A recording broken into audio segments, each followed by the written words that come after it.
There are unspoken etiquettes in football, and Sevilla broke one of them. Steven Scragg on his preferred European flavors.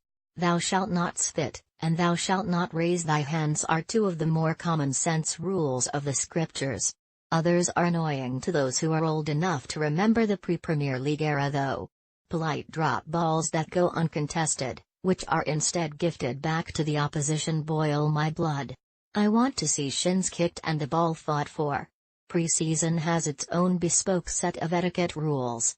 Sevilla broke most of these rules the other night when they defeated Liverpool at Fenway Park. We've all seen that tackle, we've all seen the agricultural approach that Sevilla generally took to the game. It was unnecessary, needless, reckless and stupid. It all smacked of who rattled your cage to it.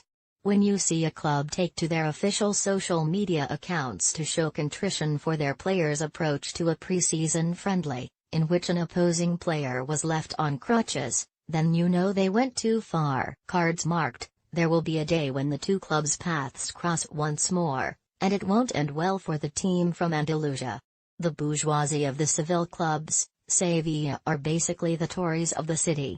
Real Betis is where the hipsters are at.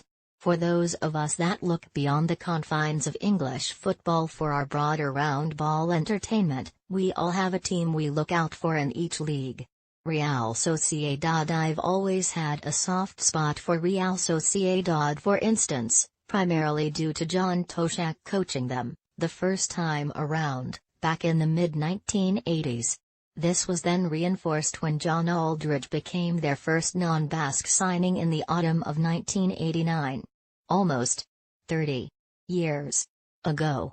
Sociedad then lost kudos points, by moving to a shiny Meccano stadium, when they left the Atocha for the Anodi, in 1993.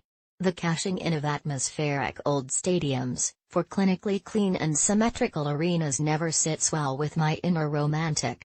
It now means that clubs like Atletico Madrid, Athletic Bilbao and Espanyol can never attract me as they once might have. As long as they struggled to complete their new stadium, however, Valencia have always been a viable option for my attention, yet they besmirched themselves when they hired Gary Neville for a few weeks, a couple of seasons back. Now, I'm quite promiscuous in my admiration of La Liga teams. Although Sevilla have quite clearly blown their chances with me,